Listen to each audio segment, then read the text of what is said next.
എല്ലാ ഉദ്യോഗാർത്ഥികൾക്കും ടാലന്റിന്റെ daily current affairs ക്ലാസ്സിലേക്ക് സ്വാഗതം. ഇന്ന് നമ്മൾ ചർച്ച ചെയ്യാൻ പോകുന്നത് 2026 ഓഗസ്റ്റ് 15 തീയതിയിലെ പ്രധാന ആനുകാലിക വിഷയങ്ങളും അവയുടെ അനുബന്ധ വിവരങ്ങളുമാണ്. അപ്പോൾ എല്ലാവർക്കും ആദ്യമേ തന്നെ ഒരു സ്വാതന്ത്ര്യ ദിനാശംസ നേരുകയാണ്. അപ്പോൾ നമ്മൾ ക്ലാസ്സിലേക്ക് കടക്കാം.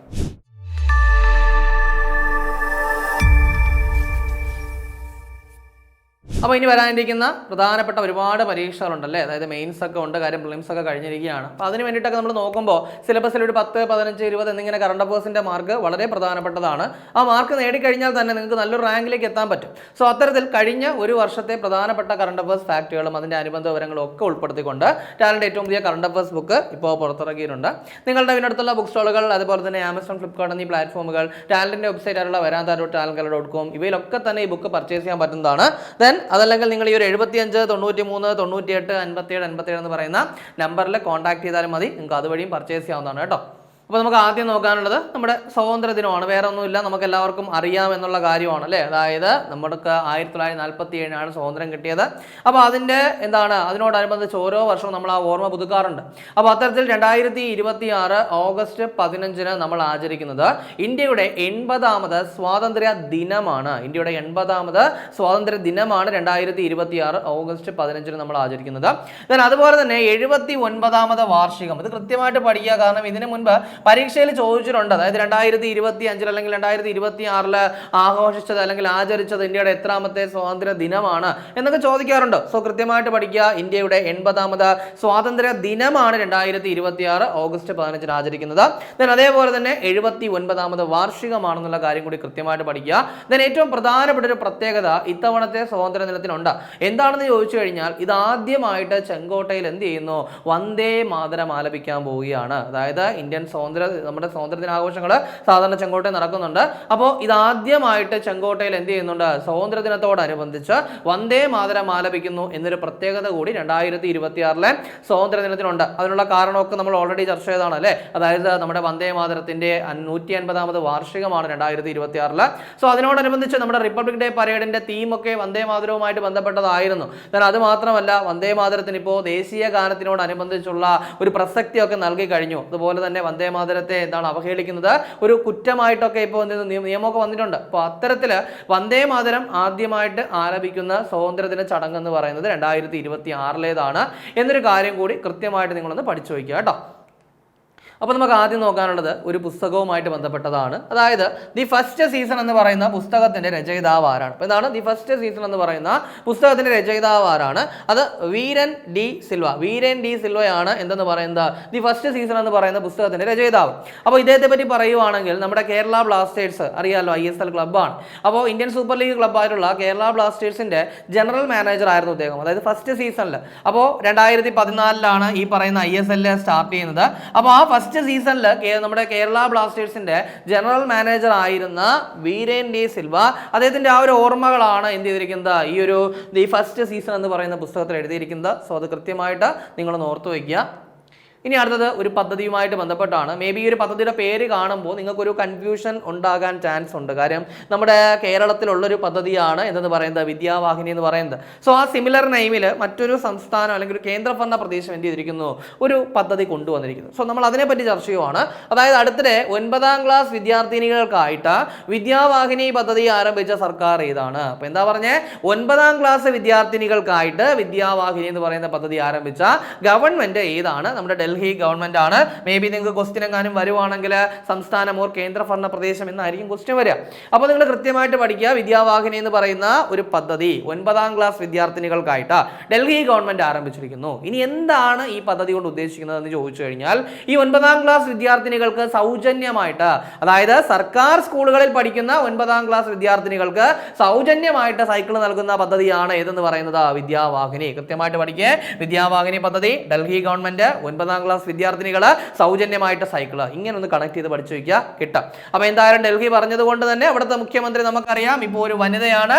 അവരുടെ പേരെന്ന് പറയുന്നത് രേഖാ ഗുപ്ത അല്ലെ. രേഖാ ഗുപ്തയാണ് നിലവിലെ ഡൽഹിയിലെ മുഖ്യമന്ത്രി. സോ അതും കൂടെ ഒന്ന് കൃത്യമായിട്ട് പഠിച്ചു വെക്കുക.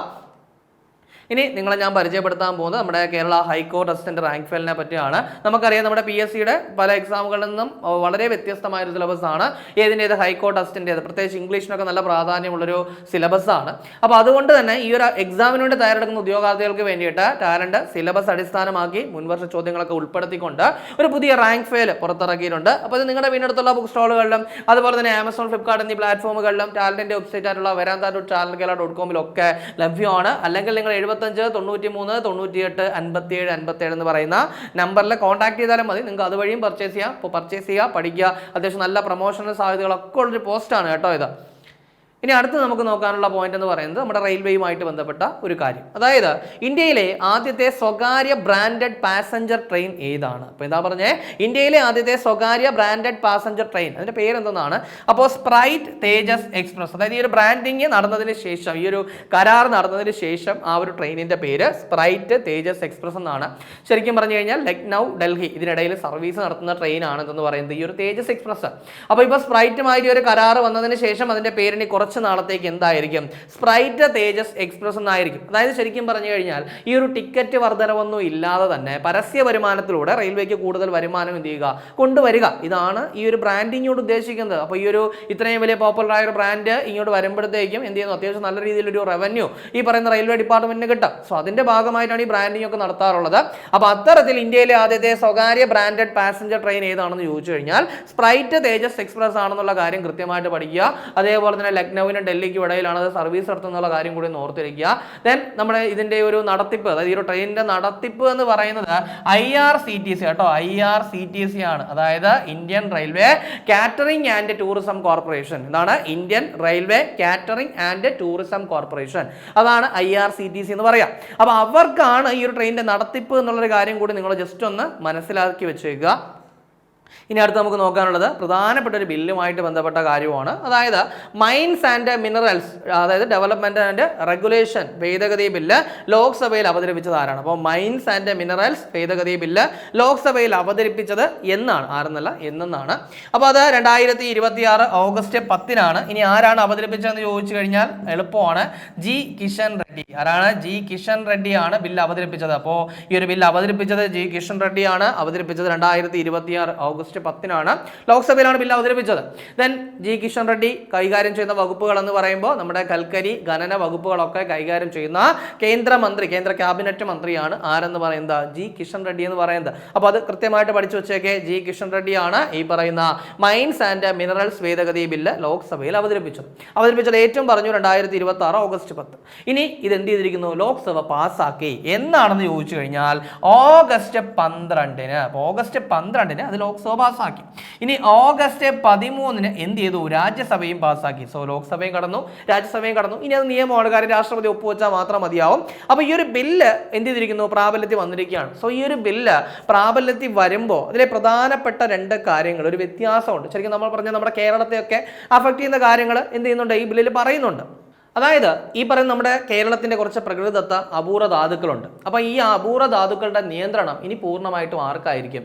കേന്ദ്രത്തിനായിരിക്കും. ഇനി അതുപോലെ തന്നെ ഈ അപൂർവ ധാതുക്കളുള്ള പ്രദേശങ്ങളുടെ ഖനനം, ആ ഖനനത്തിന് പാട്ടം കൊടുക്കുന്നത് ഈ പൂർണ്ണമായിട്ടും കേന്ദ്ര സർക്കാരായിരിക്കും. മുമ്പ് സംസ്ഥാനത്തിൻ്റെയൊക്കെ പരിധി വരുന്നതാണ്.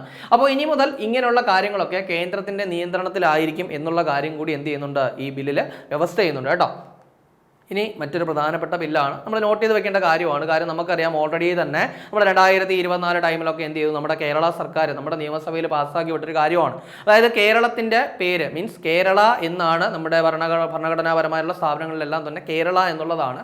അപ്പോൾ അത് കേരളം എന്നാക്കി മാറ്റുന്ന ഒരു ബില്ല്. ഇപ്പോൾ പുറത്തുനിന്ന് നോക്കുന്ന ആളെ സംബന്ധിച്ച് ഇതൊക്കെ ഒരു വലിയ കാര്യമാണോ എന്ന് ചോദിച്ചു കഴിഞ്ഞാൽ ഇതൊരു വലിയ കാര്യമാണ്. കാര്യം നമുക്ക് നോക്കിക്കഴിഞ്ഞാൽ ഒരു ബില്ല് കേരളമാവുന്നു, ഓക്കെയാണ്. പക്ഷേ ഇനി അതിന്റെ പിറകിലേക്ക് നമ്മളൊന്ന് ചിന്തിച്ചു കഴിഞ്ഞാൽ ഒരുപാട് പണച്ചെലവുള്ളൊരു കാര്യം കൂടിയാണ്. കാര്യം ഈ പറയുന്ന നമ്മുടെ ഗവൺമെന്റ് സീലുകളായാലും അല്ലെങ്കിൽ ഗവൺമെന്റ് സ്ഥാപനങ്ങളുടെ പേരുകൾ, ബോർഡുകൾ, ലെറ്റർ പാഡുകൾ, വെബ്സൈറ്റുകൾ, ഇതൊക്കെ കാര്യമായിട്ട് കേരള എന്ന് കൊടുത്തിരിക്കുന്ന കാര്യം ഇനി കേരളം എന്നാക്കുമ്പോൾ ഒരുപാട് ചെലവുകളുള്ളൊരു കാര്യം തന്നെയാണ്.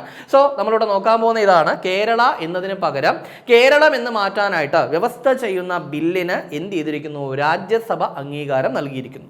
അപ്പോൾ എന്താണ്? കേരള എന്നുള്ള പേര് കേരളം എന്നാക്കി മാറ്റുന്നതിന് എന്ത് ചെയ്യുന്നു? രാജ്യസഭ, ആ ബില്ല് രാജ്യസഭ രാജ്യസഭ അംഗീകരിച്ചിരിക്കുകയാണ്. അപ്പോൾ നമുക്ക് ആ ബില്ലിലേക്ക് പോവാം. കാര്യം ഇതിനു മുൻപായാലും നമുക്കറിയാം ഉത്തരാഞ്ചൽ ഉത്തരാഖണ്ഡ് ആയിട്ടുണ്ട്, ഒറീസ എന്നുള്ളത് ഒഡീഷ ആയിട്ടുണ്ട്, മദ്രാസ് തമിഴ്നാട് ആയിട്ടുണ്ട്.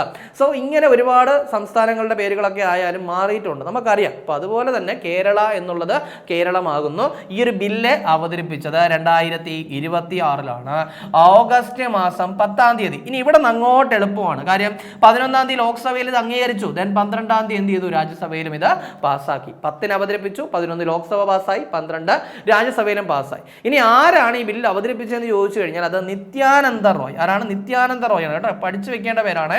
നിത്യാനന്ദ റോയ് ആണ്. അപ്പൊ ഇദ്ദേഹത്തിന്റെ വകുപ്പ് എന്ന് പറയുന്നത്, ഇദ്ദേഹം ആഭ്യന്തര വകുപ്പിന്റെ സഹമന്ത്രിയാണ്. നമുക്കറിയാം ആഭ്യന്തര വകുപ്പ് കൈകാര്യം ചെയ്യുന്ന അമിത്ഷായാണ് അല്ലെ. പക്ഷെ ഇവിടെ ആഭ്യന്തര വകുപ്പ് സഹമന്ത്രിയായിട്ടുള്ള നിത്യാനന്ദ റോയ് ആണ് ഈ ഒരു ബില്ല് അവതരിപ്പിച്ചത്. വളരെ പ്രധാനപ്പെട്ടതായതുകൊണ്ടാണ് ഞാൻ നിങ്ങളോട് പറയുന്നത്. മേ ബി ബില്ലായിട്ട് തന്നെ ചോദിക്കണമെന്നില്ല, ആഭ്യന്തര സഹമന്ത്രി ആര് എന്ന് വേണമെങ്കിലും ചോദിക്കുക. കൃത്യമായിട്ട് പഠിക്കുക, നിത്യാനന്ദ റോയ് ആണ് ഈ ഒരു ബില്ല് അവതരിപ്പിച്ചത്. ഓക്കെ ആണ്. അപ്പോൾ അത് കൃത്യമായിട്ട് പഠിച്ചു വയ്ക്കുക. അടുത്ത് നമുക്ക് നോക്കാനുള്ളത് ഒരു ജന്മവാർഷികവുമായിട്ട് ബന്ധപ്പെട്ട കാര്യമാണ്. അതായത് നമുക്ക് എല്ലാവർക്കും പരിചിതമായൊരു പേരാണ് ഫിഡൽ കാസ്ട്രോ എന്നുള്ളത് അല്ലേ. അതായത് ഏറെക്കാലം ക്യൂബയുടെ പ്രസിഡന്റ് പദവി വഹിച്ച വ്യക്തിയാണ്. അപ്പോൾ 2026 100ാമത് ജന്മവാർഷികം ആചരിക്കപ്പെടുന്ന മുൻ ക്യൂബൻ പ്രസിഡന്റ് ആരാണ്? ഇപ്പോൾ 2026 ഫിഡൽ കാസ്ട്രോയുടെ എത്രാമത്തെ 100ാമത് ജന്മവാർഷികമാണ്. സോ അതിൽ നിന്ന് തന്നെ നമുക്ക് കണക്ട് ചെയ്യാമല്ലോ. 1926 ഫിഡൽ കാസ്ട്രോ ജനിച്ചത്. അദ്ദേഹം 2016 എന്ത് ചെയ്തു, മരണപ്പെട്ടു. അപ്പോൾ 1926 ജനിച്ചു, 2016 മരണപ്പെട്ടു. ആ പറയുന്ന ഇതാണ് ഫിഡൽ കാസ്ട്രോയുടെ 100ാമത് ജന്മവാർഷികം 2026 ആചരിക്കപ്പെടുന്നു. ഇനി അടുത്തതൊരു വേദിയുമായിട്ട് ബന്ധപ്പെട്ട കാര്യമാണ്. വളരെ പ്രധാനപ്പെട്ട വേദി, നിങ്ങൾ പഠിച്ചു വെക്കേണ്ട വേദിയാണ്.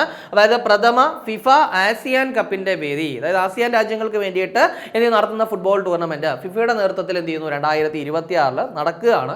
അതിന്റെ വേദി എന്ന് പറയുന്നത് ഇന്തോനേഷ്യ ആണ്. നമുക്കറിയാം ഈ പറയുന്ന ഇന്ത്യ ആസിയാനിലെ അംഗമാണ് അല്ലെ. അപ്പോൾ ഇന്ത്യ ശരിക്കും പറഞ്ഞാൽ ഈ ടൂർണമെന്റിൽ പങ്കെടുക്കേണ്ടതാണ്. പക്ഷേ ഇന്ത്യ ഈ ടൂർണമെന്റിൽ നിന്നും പിന്മാറിയിരിക്കുന്നു. അപ്പോൾ 2026 നടക്കുന്ന പ്രഥമ ഫിഫ ആസിയാൻ കപ്പിൽ നിന്നും ഇന്ത്യ പിന്മാറി ാണ്. ദെൻ എന്തുകൊണ്ട് ഇന്ത്യ പിന്മാറി എന്ന് ചോദിച്ചു കഴിഞ്ഞാൽ നമ്മൾ ഓൾറെഡി ചർച്ച ചെയ്തു. നമ്മുടെ ഇന്ത്യയിൽ വെച്ച് എന്ത് ചെയ്യുന്ന ഒരു സൗഹൃദ മത്സരം നടക്കാൻ പോവുകയാണ് അല്ലെ. അതായത് ഇന്ത്യയും ബ്രസീലും തമ്മിലുള്ള ഒരു സൗഹൃദ മത്സരം നടക്കാൻ പോവുകയാണ്. സോ അതിന്റെ പശ്ചാത്തലത്തിൽ എന്ത് ചെയ്യുന്നു, ഇന്ത്യ ഈ ഒരു ടൂർണമെന്റിൽ നിന്ന് പിന്മാറുകയാണ്. കാരണം ഇതും രണ്ടും ഏകദേശം ഒരേ സമയത്താണ് നടക്കുന്നത്. അപ്പോൾ അതുകൊണ്ട് ഈ ഒരു സൗഹൃദ മത്സരത്തിന് കൂടുതൽ പ്രാധാന്യം നൽകിക്കൊണ്ട് ഇന്ത്യ ഈ ഒരു ആസിയാൻ കപ്പിൽ നിന്നും പിന്മാറിയിരിക്കുകയാണ്. കൃത്യമായിട്ട് പഠിക്കുക.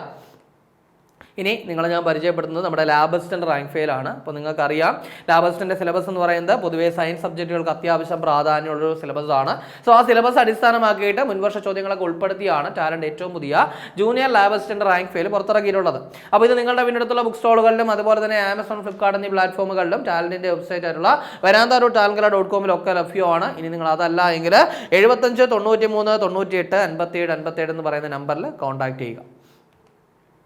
ഇനി അടുത്ത് നമുക്ക് നോക്കാനുള്ളത് മറ്റൊരു പ്രധാനപ്പെട്ട കാര്യമാണ്. അതായത് ടേബിൾ ടെന്നീസ് ഫെഡറേഷൻ ഓഫ് ഇന്ത്യയെ കേന്ദ്ര കായിക മന്ത്രാലയം എന്ത് ചെയ്തു, സസ്പെൻഡ് ചെയ്തു. ഇതൊരു സ്റ്റേറ്റ്മെന്റ് ആയിട്ട് മാത്രം നോക്കി വെച്ചേക്കുക. അപ്പോൾ ടേബിൾ ടെന്നീസ് ഫെഡറേഷൻ ഓഫ് ഇന്ത്യയെ കേന്ദ്ര കായിക മന്ത്രാലയം എന്ത് ചെയ്തിരിക്കുകയാണ്, സസ്പെൻഡ് ചെയ്തിരിക്കുകയാണ് എന്നൊരു കാര്യം നിങ്ങൾ ഓർത്ത് വെച്ചേക്കുക. ഇനി എന്തുകൊണ്ടാണ് ഈ ഒരു സസ്പെൻഷൻ എന്ന് ചോദിച്ചു കഴിഞ്ഞാൽ കറക്റ്റ് സമയത്ത് തെരഞ്ഞെടുപ്പ് നടത്തിയില്ല. ഇനി അത് മാത്രമല്ല താരങ്ങളുമായിട്ട് ബന്ധപ്പെട്ട ചില പരാതികളിൽ നടപടി എടുക്കുന്നതിലൊക്കെ ഒരു അലംഭാവം കാണിച്ചു. അപ്പോൾ ഇങ്ങനെയുള്ള കുറേ കാരണങ്ങൾ കാരണമാണ് എന്ത് ചെയ്തത്, ഈ ഒരു സസ്പെൻഷൻ എന്നുള്ള കാര്യം പഠിക്കുക. then അത് മാത്രമല്ല നമ്മുടെ ഇന്ത്യൻ ഒളിമ്പിക് അസോസിയേഷനോട് ഈ ഒരു ടേബിൾ ടെന്നീസ് ഫെഡറേഷന്റെ നടത്തിപ്പിന് വേണ്ടിയിട്ട് ഒരു അഡ്ഹോക്ക് കമ്മിറ്റി രൂപീകരിക്കാൻ കൂടി എന്ത് ചെയ്തിട്ടുണ്ട്, കായിക മന്ത്രാലയം നിർദ്ദേശിച്ചിട്ടുണ്ട്. അപ്പോൾ അതും കൂടെ ഒന്ന് പഠിക്കും. ഇനി വളരെ പ്രധാനപ്പെട്ട ഒരു സ്പോർട്സ് ഈവൻ്റ് ആണ്. അപ്പോൾ നമ്മൾ പൊതുവേ ഈ വർഷത്തെ കണ്ട കുറേ സ്പോർട്സ് ഈവൻറ്റുകൾ ഉണ്ട്, നമുക്കറിയാം അല്ലേ. ഇനിയിപ്പോൾ കോമൺവെൽത്ത് ഗെയിംസ് ഇപ്പോൾ നടന്നു കഴിഞ്ഞു, അതേപോലെ തന്നെ ഏഷ്യൻ ഗെയിംസ് നടക്കാനുണ്ട്. then അതേപോലെ തന്നെ ഇപ്പോൾ ഫിഫ ലോകകപ്പ് കഴിഞ്ഞു, അതുപോലെ തന്നെ ഒരു വനിതാ T20 ലോകകപ്പ്, ഇങ്ങനെ പല ലോകകപ്പുകളൊക്കെ കഴിഞ്ഞ് നിൽക്കുന്ന സമയമാണ്. അപ്പോൾ ഈ ഒരു ടൈമിൽ വളരെ പ്രധാനപ്പെട്ട മറ്റൊരു ഈവൻറ്റ് കൂടി വരികയാണ്. അതായത് ഹോക്കി ലോകകപ്പ് വരികയാണ്. അതായത് പുരുഷ വനിതാ ഹോക്കി ലോകകപ്പ് വരികയാണ്. സോ ഈ വർഷം പരീക്ഷയ്ക്ക് പഠിച്ചു വയ്ക്കാനുള്ള സ്പോർട്സ് മേഖലയിൽ നിന്നുള്ള മറ്റൊരു ചോദ്യം കൂടി വരികയാണ്. അപ്പോൾ അതിൽ ഏറ്റവും പ്രധാനപ്പെട്ട ചോദ്യം ഇതായിരിക്കും, വേദിയായിരിക്കും കേട്ടോ. അപ്പോൾ 2026 പുരുഷ വനിതാ ലോകകപ്പ് ഹോക്കി ടൂർണമെന്റിന്റെ വേദി എവിടെ എന്നുള്ളതാണ്. അപ്പോൾ അത് ബെൽജിയം, നെതർലൻഡ്. അപ്പോൾ ബെൽജിയവും നെതർലൻഡും സംയുക്തമായിട്ടാണ് പുരുഷ വനിതാ ലോകകപ്പുകൾക്ക്, ഹോക്കി ലോകകപ്പുകൾക്ക് വേദിയാകുന്നു എന്നുള്ള കാര്യം പഠിക്കുക. then അതിന്റെ ബാക്കി ഡീറ്റെയിൽസ് ഒക്കെ ടൂർണമെന്റ് കഴിയുമ്പോൾ നമ്മൾ ചർച്ച ചെയ്യും കേട്ടോ. ഇനി ഈ ഹോക്കി ടൂർണമെന്റിൽ നമ്മുടെ വനിതാ ടീമും പുരുഷ ടീമും ഒക്കെ പങ്കെടുക്കുന്നുണ്ട്. പുരുഷ ടീമിന്റെ ക്യാപ്റ്റൻ എന്ന് പറയുന്നത് ഹർമൻ പ്രീത് സിംഗ് ആണ്. then അതേപോലെ തന്നെ വനിതാ ടീമിന്റെ ക്യാപ്റ്റൻ എന്ന് പറയുന്നത് പറയുന്നത് സലിമ ടെറ്റയാണ്. അപ്പോൾ അത് രണ്ടും കൃത്യമായിട്ട് പഠിക്കട്ടോ. ഹർമൻപ്രീത് സിംഗ് ആണ്, കൗർ അല്ല. കൗർ ക്രിക്കറ്റ് ടീമാണ്. അപ്പോൾ ഹർമൻപ്രീത് സിംഗ് ആണ് നമ്മുടെ പുരുഷ ഹോക്കി ലോകകപ്പ് ടീമിന്റെ ക്യാപ്റ്റൻ എന്ന് പറയുന്നത്. ഓക്കെ, ഇനി ഇന്ത്യ എത്ര തവണ പുരുഷ ഹോക്കി ലോകകപ്പ് നേടിയിട്ടുണ്ട് എന്ന് ചോദിച്ചു കഴിഞ്ഞാൽ ഒരേ ഒരു തവണ മാത്രമേ ഉള്ളൂ. ആദ്യമായിട്ടും അവസാനമായിട്ടും ഒരേ ഒരു തവണ 1975 ഇത്തവണയെങ്കിലും ഒരു കിരീടം നേടാൻ കഴിയട്ടെ എന്ന് നമുക്ക് ആശ്വസിക്കാം അല്ലെങ്കിൽ പ്രാർത്ഥിക്കാം. ദെൻ വനിതാ ടീമിനും ഇതുവരെ ഒരു കിരീടം പോലും കിട്ടിയിട്ടില്ല. ഇത്തവണയെങ്കിലും ഒരു കിരീടം കിട്ടട്ടെ എന്ന് നമുക്ക് പ്രാർത്ഥിക്കാം. അപ്പോൾ 1975 ഇന്ത്യൻ പുരുഷ ഹോക്കി ടീം ആദ്യമായും അവസാനമായും ഒരു ഹോക്കി ലോകകപ്പ് നേടുന്നത്. ഇന്ത്യൻ വനിതാ ടീം ഇതുവരെയും നേടിയിട്ടില്ല എന്നുള്ള കാര്യം കൂടി പഠിക്കാം. ഇനി ഇതിന് മുൻപ് ഹോക്കി ലോകകപ്പ് നടന്നത് ഇപ്പോൾ 2026 നടക്കുന്നെന്ന് പറഞ്ഞു. അപ്പോൾ ഇതിന് മുൻപ് ഹോക്കി ലോകകപ്പ് നടന്നത് എവിടെയാണെന്ന് കൂടി നിങ്ങളൊന്ന് മനസ്സിലാക്കേണ്ട ആവശ്യമുണ്ട്. അപ്പോൾ നമുക്ക് പുരുഷ ലോകകപ്പിലേക്ക് വരികയാണെങ്കിൽ ഇതിന് മുൻപ് പുരുഷ ഹോക്കി ലോകകപ്പ് നടന്നത് 2023 നടന്നത് നമ്മുടെ ഒഡീഷയിൽ വെച്ചാണ്. ഒഡീഷയിൽ വെച്ചിട്ടാണ് 2023 പുരുഷ ഹോക്കി ലോകകപ്പ് നടന്നത്. അപ്പോൾ അതിലെ ജേതാക്കൾ എന്ന് പറയുന്നത് ജർമ്മനി ആയിരുന്നു. ജർമ്മനിയാണ് എന്ത് ചെയ്തത്, ജേതാക്കളായത്. ദെൻ വനിതാ ഹോക്കി ലോകകപ്പ് 2022 നടന്നത്. 2 വേദികളായിരുന്നു കേട്ടോ, സ്പെയിന് അതേപോലെ തന്നെ നെതർലൻഡ്. സ്പെയിനിലും നെതർലൻഡിലുമായിട്ടാണ് 2022 വനിതാ ഹോക്കി ലോകകപ്പ് നടന്നത്. അതിലെ ജേതാക്കൾ എന്ന് പറയുന്നത് നെതർലൻഡ് ആയിരുന്നു. സോ അത് രണ്ടും ഒന്ന് കൃത്യമായിട്ട് ഓർത്ത് വെച്ചേക്കുക. പഴയ ജേതാക്കളും പഴയ വേദികളുമാണ് പറഞ്ഞത്. അപ്പോൾ എന്തായാലും ഈ വർഷം പുതിയ വേദിയാണ്, പുതിയ ജേതാക്കളും ഉണ്ടാവുമായിരിക്കും. അപ്പോൾ എന്തായാലും ടൂർണമെന്റ് കഴിയുമ്പോൾ നമ്മൾ ഡീറ്റെയിൽ ആയിട്ട് അത് ചർച്ച ചെയ്യും. ഇനി അടുത്ത് നമുക്ക് നോക്കാനുള്ളത് പ്രധാനപ്പെട്ട 2 വിയോഗങ്ങളാണ്. അതിൽ ആദ്യത്തെ എന്ന് പറയുന്നത് 2026 ഓഗസ്റ്റിൽ അന്തരിച്ച മുൻ ദേശീയ ഫുട്ബോൾ താരം. അപ്പോൾ അതിൻ്റെ പേരെന്ന് പറയുന്നത് അസീം കൊറളിയാടൻ. ഇതാണ് അസീം കൊറളിയാടൻ. ഇപ്പോൾ ഒരു വാഹനാപകടത്തിൽ അന്തരിച്ചായിരുന്നു. ദെൻ ഫുട്ബോൾ താരമാണെന്ന് പറഞ്ഞു, മലയാളിയാണ്. അപ്പോൾ അത് കൃത്യമായിട്ടൊന്ന് പഠിച്ചു വെച്ചേക്കുക. ഇനി അതുപോലെ തന്നെ ഇദ്ദേഹം സന്തോഷ് ട്രോഫി ഫുട്ബോളൊക്കെ കളിച്ചിട്ടുണ്ട്. അതായത് 2010 മഹാരാഷ്ട്രയ്ക്ക് വേണ്ടിയിട്ടും അതേപോലെ തന്നെ 2013 തമിഴ്നാടിന് വേണ്ടിയിട്ടും സന്തോഷ് ട്രോഫി കളിച്ചിട്ടുണ്ട്. സോ ഒന്ന് കൃത്യമായിട്ട് ഓർക്കുക. ജസ്റ്റ് ഒരു പേരെന്ന് ഓർക്കുക. അസീം കൊറളിയാടൻ എന്ന് പറയുന്നത് ഫുട്ബോളുമായിട്ട് ബന്ധപ്പെട്ട വ്യക്തിയാണ്. ഇനി അടുത്തത് മറ്റൊരു പ്രധാനപ്പെട്ട വിയോഗമാണ്. അതായത് ഈ പേരുകളും അവർ ഏത് മേഖലയുമായിട്ട് ബന്ധപ്പെട്ട് ഇരിക്കുന്നു എന്നുള്ളത് മാത്രം നിങ്ങൾ ഓർത്ത് വെച്ചാൽ മതിയാവും.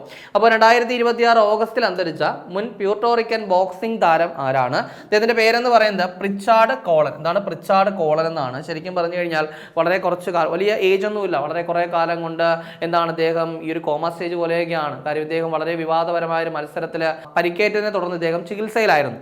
അതായത് 2015 ഒക്ടോബറിൽ നടന്നൊരു മത്സരമുണ്ട്. ടെറൽ വില്യംസുമായിട്ട് നടന്നൊരു മത്സരമുണ്ട്. അപ്പോൾ ആ മത്സരത്തിൽ അദ്ദേഹത്തിന് നിയമവിരുദ്ധമായിട്ട്, അതായത് ബോക്സിങ്ങിൻ്റെ നിയമങ്ങൾക്ക് വിരുദ്ധമായിട്ട് അദ്ദേഹത്തിൻ്റെ തലയുടെ പിൻഭാഗത്ത് അദ്ദേഹത്തിന് എന്ത് ചെയ്യുന്നു, അടി കിട്ടുന്നു. സോ അതിനെ തുടർന്ന് അദ്ദേഹത്തിന് ഒരുപാട് തവണ അടി കിട്ടിയിട്ടും റഫറി അത് കാര്യമായിട്ട് അത് മൈൻഡ് ചെയ്തില്ല എന്ന രീതിയിലൊക്കെ ഒരുപാട് വിവാദങ്ങളൊന്നും ഉണ്ടായിരുന്നു. ദെൻ അതിനുശേഷം ഇദ്ദേഹം മത്സരശേഷം അദ്ദേഹം ആശുപത്രിയിൽ അഡ്മിറ്റ് ആവുകയും ദെൻ അദ്ദേഹം പിന്നീട് കോമാവസ്ഥയിലേക്ക് കുറേ കാലം അദ്ദേഹം കോമാവസ്ഥയിൽ തുടർന്നു. ആ കോമാവസ്ഥയിൽ നിന്ന് അദ്ദേഹത്തിന് ബോധം തിരിച്ചു കിട്ടിയെങ്കിലും അദ്ദേഹത്തിന് സംസാരശേഷിയും കാര്യങ്ങളൊന്നുമില്ല. പിന്നീട് കമ്പ്യൂട്ടറിൻ്റെയൊക്കെ സഹായത്തോടെയാണ് അദ്ദേഹം സംസാരിച്ചുകൊണ്ടിരുന്നത്. സോ അത്തരത്തിലുള്ള വ്യക്തിയാണ് ഈ പറയുന്ന പ്രിച്ചാർഡ് കോളൻ. അദ്ദേഹം ഒരു ബോക്സിംഗ് താരമാണ്, പ്യൂർട്ടോറിക്കൻ താരമാണ്. അപ്പോൾ അത് കൃത്യമായിട്ടൊന്ന് പഠിച്ചു വെച്ചേക്കുക. അപ്പോൾ ഇനിയിപ്പോൾ ഡിഗ്രി പ്രിലിംസിൻ്റെ റിസൾട്ടൊക്കെ വന്നു തുടങ്ങും. ഇപ്പോൾ യൂണിവേഴ്സിറ്റി അസിസ്റ്റന്റ് എക്സാമിന് വേണ്ടിയിട്ട് മെയിൻസിന് വേണ്ടി തയ്യാറെടുക്കുന്ന ഉദ്യോഗാർത്ഥികൾക്ക് അറിയാം, അതിൽ ഏറ്റവും പ്രധാനപ്പെട്ടത് സ്പെഷ്യൽ ടോപ്പിക്കാണ്. സോ യൂണിവേഴ്സിറ്റി അസിസ്റ്റന്റ് മെയിൻസ് എക്സാമിന് വേണ്ടി തയ്യാറെടുക്കുന്ന ഉദ്യോഗാർത്ഥികൾക്ക് വേണ്ടിയിട്ട് ടാലന്റ് സ്പെഷ്യൽ ടോപ്പിക് ബുക്ക് പുറത്തിറക്കിയിട്ടുണ്ട്. മുൻവർഷ ചോദ്യങ്ങളൊക്കെ ആഡ് ചെയ്തിട്ടുണ്ട്. നിങ്ങളുടെ വീടിനടുത്തുള്ള ബുക്ക് സ്റ്റോളുകൾ, ആമസോൺ, ഫ്ലിപ്കാർട്ട് എന്നീ പ്ലാറ്റ്ഫോമുകൾ, ടാലന്റിന്റെ വെബ്സൈറ്റ് ആയിട്ടുള്ള veranda.talentgala.com ഇവയിലൊക്കെ തന്നെ നിങ്ങൾക്ക് ഈ ബുക്ക് പർച്ചേസ് ചെയ്യാൻ പറ്റുന്നതാണ്. അപ്പോൾ ഇനി ചർച്ച ചെയ്ത പോലുള്ള ഒന്നുകൂടി നോക്കാം. ആദ്യം പറഞ്ഞത് ദി ഫസ്റ്റ് സീസൺ എന്ന് പറയുന്ന പുസ്തകം രചിച്ചത് വീരേൻ ഡി സിൽവയാണെന്ന് പറഞ്ഞു. ദെൻ അതിനുശേഷം പറഞ്ഞത് അടുത്തിടെ 9ാം ക്ലാസ് വിദ്യാർത്ഥിനികൾക്ക് സൗജന്യമായിട്ട് സൈക്കിളുകൾ നൽകുന്ന ഡൽഹി സർക്കാരിൻ്റെ പദ്ധതി എന്താണ്? വിദ്യാവാഹിനി പദ്ധതി. ദെൻ അതിനുശേഷം പറഞ്ഞത് സ്പ്രൈറ്റ് തേജസ് എക്സ്പ്രസ്. എന്താ പ്രത്യേകത പറഞ്ഞത്? ഇന്ത്യയിലെ ആദ്യത്തെ സ്വകാര്യ ബ്രാൻഡഡ് പാസഞ്ചർ ട്രെയിൻ ആണ്. ഇത് അധിക കാലത്തേക്ക് പേര് കാണില്ല, കുറച്ച് കാലത്തേക്ക് മാത്രം കേട്ടോ. ഇനി അതിനുശേഷം മൈൻസ് ആൻഡ് മിനറൽസ് ഭേദഗതി ബില്ല് ലോക്സഭയിൽ അവതരിപ്പിച്ചത് ഓഗസ്റ്റ് 10. അതിനുശേഷം 12 ലോക്സഭ പാസാക്കി, 13 രാജ്യസഭ പാസാക്കി. ജി കിഷൻ റെഡ്ഡിയാണ് ബില്ല് അവതരിപ്പിച്ചത്. ദെൻ കേരളയുടെ പേര് കേരള എന്നാക്കുന്നു. ആ ബില്ല് രാജ്യസഭ പാസ്സാക്കിയിരിക്കുന്നതാണ്. 10 അവതരിപ്പിച്ചു, 11 ലോക്സഭ, 12 രാജ്യസഭ. ദെൻ അതിനുശേഷം പറഞ്ഞത് 2026 100ാമത് ജന്മവാർഷികം ആചരിക്കപ്പെടുന്ന മുൻ ക്യൂബൻ പ്രസിഡന്റ് ആരാണ്? ഫിഡൽ കാസ്ട്രോയാണ്. കൃത്യമായിട്ട് പഠിച്ചേക്കുക. ദെൻ അതിനുശേഷം പറഞ്ഞു പ്രഥമ ഫിഫ ആസിയാൻ കപ്പിന്റെ വേദി എവിടെയാണ്? ഇന്തോനേഷ്യയാണ്. ഇന്ത്യ ഇതിൽ നിന്നും പിന്മാറിയിരിക്കുന്നു. ദെൻ അതിനുശേഷം ടേബിൾ ടെന്നീസ് ഫെഡറേഷൻ ഓഫ് ഇന്ത്യയെ കേന്ദ്ര കായിക മന്ത്രാലയം എന്ത് ചെയ്തു? സസ്പെൻഡ് ചെയ്തു. ദെൻ അതിനുശേഷം 2026 പുരുഷ വനിതാ ലോക ഹോക്കി ടൂർണമെന്റിന്റെ വേദി എവിടെയാണെന്ന് പറഞ്ഞു.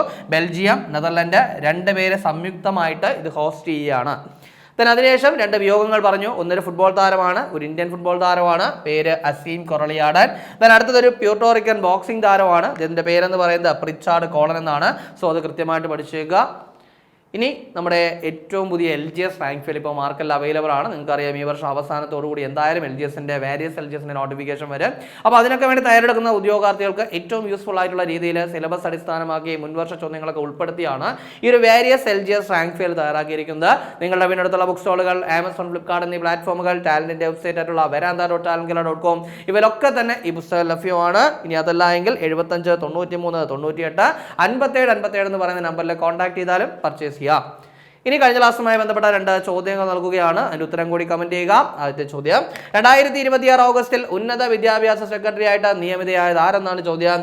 അനിത സിംഗ് ആണോ, ദീപ്തി കൗർ മുഖർജി ആണോ, ശ്വേത ഗുപ്തയാണോ, നമിത ശർമ്മയാണോ? കൃത്യമായിട്ട് ആൻസർ കമന്റ് ചെയ്യുക. രണ്ടാമത്തെ ചോദ്യം, ഹംഗറിയുടെ പുതിയ പ്രസിഡന്റ് ആരെന്നാണ്. വിക്ടർ ഓർബൻ ആണോ, പീറ്റർ മഗ്യൂർ ആണോ, ആൻഡ്രാസ് ബെക്കെ ആണോ, ലാസ്ലോ സോളിയം ആണോ? അപ്പോൾ അതുകൂടി ഒന്ന് കൃത്യമായിട്ട് കമന്റ് ചെയ്യുക. ഇനി കഴിഞ്ഞ ക്ലാസ്സിൽ നൽകിയിരുന്ന 2 ചോദ്യങ്ങളുടെ ഉത്തരം കൂടി നോക്കാം. ആദ്യത്തെ ചോദ്യം, നാളികേര വികസന ബോർഡിന്റെ പുതിയ ചീഫ് എക്സിക്യൂട്ടീവ് ഓഫീസറായിട്ട് നിയമിതയായത് ആരെന്നാണ്. ദീപ ഡി നായരാണ്. കൃത്യമായിട്ട് ഓർത്ത് വെച്ചേക്കുക. ഇനി രണ്ടാമത്തെ ചോദ്യം, കാർഷിക മേഖലയിലെ സമഗ്ര സംഭാവനയ്ക്കുള്ള 2025 പ്രഥമ ഉമ്മൻചാണ്ടി സ്മാരക കർഷക അവാർഡ്. നമുക്കറിയാം നമ്മുടെ സംസ്ഥാന കർഷക അവാർഡിൽ ഈ വർഷം മുതൽ, അതായത് 2026 പ്രഖ്യാപിച്ച അവാർഡ് 25 അവാർഡ്. അപ്പോൾ ഈ ഒരു അവാർഡ് മുതൽ എന്ത് ചെയ്തിരിക്കുന്നു, പുതിയ ഒരു കാറ്റഗറി കൂടി വന്നിരിക്കുകയാണ് അല്ലെ. അതായത് കാർഷിക മേഖലയിലെ സമഗ്ര സംഭാവനയ്ക്കുള്ള പുരസ്കാരം ആരുടെ പേര് നൽകുന്നു? ഉമ്മൻചാണ്ടിയുടെ പേരിൽ. സോ പ്രഥമ ഉമ്മൻചാണ്ടി പുരസ്കാരം ആർക്കാണ് എന്ന് ചോദിച്ചു കഴിഞ്ഞാൽ നമ്മുടെ ചെറുവയൽ രാമനാണ്. നമുക്കറിയാം അല്ലെ, അറിയപ്പെടുന്നൊരു നെൽകർഷകനാണ്, അതേപോലെ തന്നെ പത്മശ്രീയൊക്കെ കിട്ടിയിട്ടുള്ള വ്യക്തിയാണ്. അപ്പോൾ അദ്ദേഹത്തിനാണ് ഈ ഒരു ഉമ്മൻചാണ്ടി പുരസ്കാരം കിട്ടിയത്. അപ്പോൾ അതുകൂടി കൃത്യമായിട്ട് നോക്കുക. അപ്പോൾ നമ്മൾ ചർച്ച ചെയ്ത ചോദ്യങ്ങളും അതിൻ്റെ ഉത്തരങ്ങളും ചർച്ച ചെയ്ത പോയിന്റുകളും മനസ്സിലായെന്ന് വിചാരിക്കുന്നു. വളരെ കാര്യമായിട്ട് നല്ലതുപോലെ തന്നെ ഡെയിലി കറണ്ട് അഫയേഴ്സ് അപ്ഡേറ്റ് ചെയ്ത് പോവുക, നല്ലപോലെ വർക്ക് ചെയ്യുക, എത്രയും പെട്ടെന്നൊരു ജോലി നേടിയെടുക്കുക. 2026 ഓഗസ്റ്റ് 15 തീയതിയിലെ പ്രധാന ആനുകാലിക വിഷയങ്ങളും അവയുടെ അനുബന്ധ വിവരങ്ങളുമാണ് നമ്മൾ ചർച്ച ചെയ്ത് കഴിഞ്ഞത്. അപ്പോൾ ഈ ചർച്ച ചെയ്ത പോയിന്റുകളൊക്കെ മനസ്സിലായെന്ന് വിചാരിക്കുന്നു. മറ്റൊരു ക്ലാസ്സുമായി നമുക്ക് അടുത്ത ദിവസം കാണാം.